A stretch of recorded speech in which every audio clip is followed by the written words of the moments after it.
One city, the crown jewel of empires, stood unbroken for more than 1,000 years.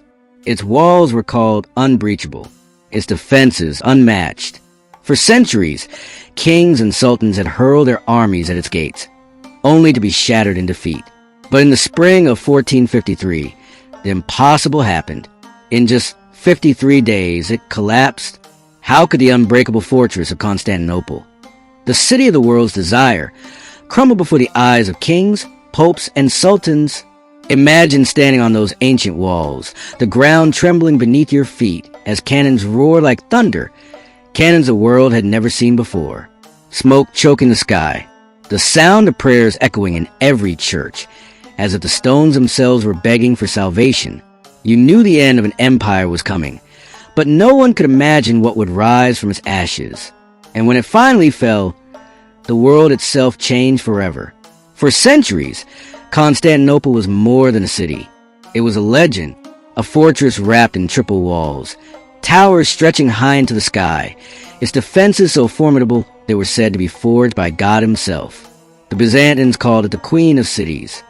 To the west, it was Christendom's shield against the rising power of Islam. To the east, it was a glittering prize that every sultan dreamed of claiming.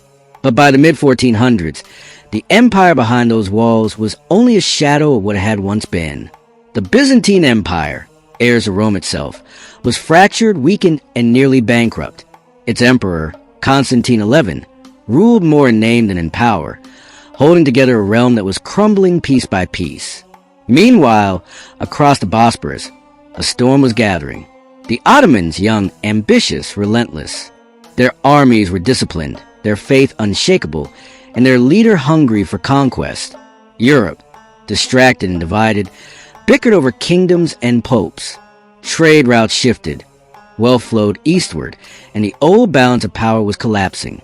And while Europe quarreled, a storm was already rising in the east. In 1451, the storm revealed its face. A new sultan ascended the Ottoman throne, Mehmed II. He was only 19, but his ambition burned brighter than any of his predecessors. Where others had failed, he vowed to succeed. His destiny, he believed, was to claim Constantinople or die trying. Across the walls stood Constantine XI Palaiologos, the last emperor of Byzantium, a man of courage, but one ruling over little more than ruins. His treasury empty, his allies hesitant, his army outnumbered. Yet still he swore an oath to fight for his city until his final breath. The stage was set, the aging lion of Byzantium against the rising falcon of the Ottomans. And then came the weapon that would change the course of history. A Hungarian engineer named Orban, spurned by Byzantium but welcomed by Mehmed's gold, built cannons unlike any the world had ever seen.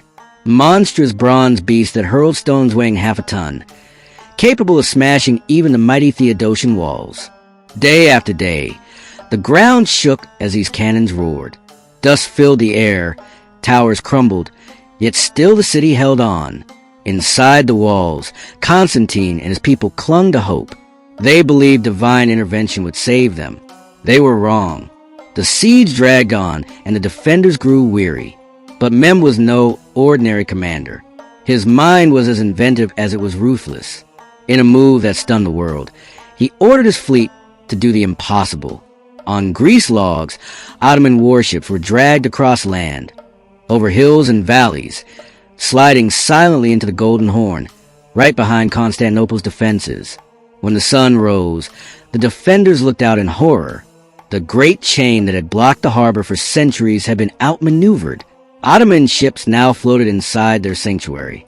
Panic spread through the city, and as if the external threat wasn't enough, betrayal and mistrust spread from within. Genoese merchants distrusted Venetians. Greeks quarreled among themselves. Promises of help from Europe trickled in as words, not armies. The city that had once united empires was now divided against itself. And so the question lingers, what if Europe had set aside its feuds, its pride, and its greed? What if the West had united to defend Constantinople? Could the Queen of Cities have survived? The final night was heavy with silence. Inside the Hagia Sophia, men, women, and children gathered by candlelight. Priests led prayers, voices trembling as they begged heaven for a miracle. Soldiers kissed icons, confessing sins, knowing this would be their last night alive. On the walls, weary defenders gripped their weapons, eyes fixed on the darkness. Then it came, a thunder that split the night. Mem unleashes fury. Cannons roared like a storm. Stones shattered towers, and the ground shook as though the earth itself was tearing apart. Wave after wave of Ottoman soldiers stormed the walls, only to be beaten back by the desperate defenders. Again and again, the Byzantines held their ground, but each assault was stronger, each wave closer. At last, the Janissaries, the Sultan's elite guard, marched forward, relentless, disciplined, unstoppable. The screams of the dying, the clash of steel, the roar of the cannons. It was the sound of an empire collapsing. And then, the walls cracked.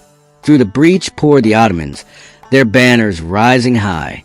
Constantinople refused to flee. Sword in hand, he charged into the fray, fighting side by side with his soldiers. And there in the chaos, the last emperor of Byzantium vanished.